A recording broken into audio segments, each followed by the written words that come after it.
ನಾನೇ ವಸುದೇವ, ನೀನೇ ದೇವನಿ.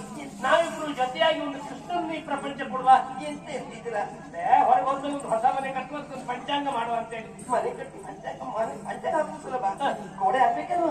ಒಂದ್ 2 ತಿಂಗಳು ಆಗ್ತದೆ. ಮಾಡಬೇಕು, ಆಗ್ತಿಲ್ಲ. ಸಾರಿ ಆಗ್ಬೇಕು, 8 ತಿಂಗಳ ಬಸದಲ್ಲಿ ಆಗ್ಬೇಕು, 9ನೇ ತಿಂಗಳು 11ನೇ ದಿವಸಕ್ಕೆಲ್ಲ ಆಗ್ತದೆ. ಸತ್ಯನಾರಾಯಣ ಪೂಜೆ, ಗಣ ಹೋಮ, ಹಾಗೆಲ್ಲ ಹೇಳ್ಬೇಡ. ಹಾಗೆ ಒಬ್ಳಿಗೆ ಆಗಿತ್ತು ಪಾಪ, ಅವಸರದಲ್ಲಿ ಮದುವೆ ಆಯ್ತು, ಗಂಡ ಹೊರದೇಶದಲ್ಲಿ ಕೆಲಸಕ್ಕಿದ್ದ, ಮನೆ ಆಗ್ಬೇಕು ಅಂತೇಳಿ ಪಂಚಾಂಗ ಮಾಡೋಗಿದ್ದ.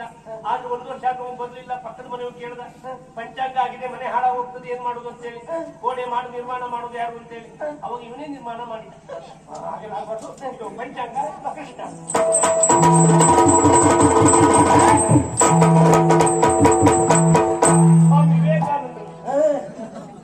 ನೀನ ಕಟ್ಲೆ ಮಾಡ್ತಾ ಇದ್ದವು ನೋಡು, ಈಗ ಒಂದು ಅಧಿಕಾರಿ ಆಗ್ಬಿಟ್ಟೇನೆ. ನನ್ನಲ್ಲಿರುವ ಒಳ್ಳೆ ಗುಣವನ್ನು ಗಮನಿಸಿದಂತ ಮಹಾರಾಜರು ಅನುಮನೆಯಲ್ಲೇ ಕೆಲಸ ಕೊಟ್ಟಿದ್ದಾರೆ. ಸರಿ ಸರಿ, ಇಲ್ಲಪ್ಪ ಇದು ಸ್ವಲ್ಪ ಕೆಲಸ ಇತ್ತು.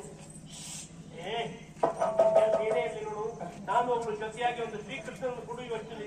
ಆಯ್ತು ಮೇಡಮ್, ನಾನೊಂದು ಬಲರಾಮನ್ ಕೊಡ್ತೇನೆ ಈಗ. ಅಧಿಕಾರಿ ಈಗ ಮುಂದೆ ಎಂತ ಇಲ್ಲ, ನೀವೊಂದು ಕೆಲಸ ಮಾಡುವ. ಈಗ ತಕ್ಷಣದಲ್ಲಿ ಹೂ ಮುಡ್ಕೊ. ಅವಳಿಗೆ ಹೂ ಕೊಡುದೇನೋ ನೀನು ನೋಡು. ನಾವೊಂದು ಪಂಚಾಂಗದ ನಿರ್ಮಾಣದಲ್ಲಿ ಇದ್ದೇವೆ. ಆಯ್ತಣ್ಣ, ನಾನು ಒಂದು ಕಲ್ಲು ಹಾಕ್ತೇ ಇರಲಿ. ಏನಾಯ್ತು ಈಗ? ನೀನು ತಕೋ, ನಾವು ಅಧಿಕಾರಿ, ನೀರು ತಕೋ.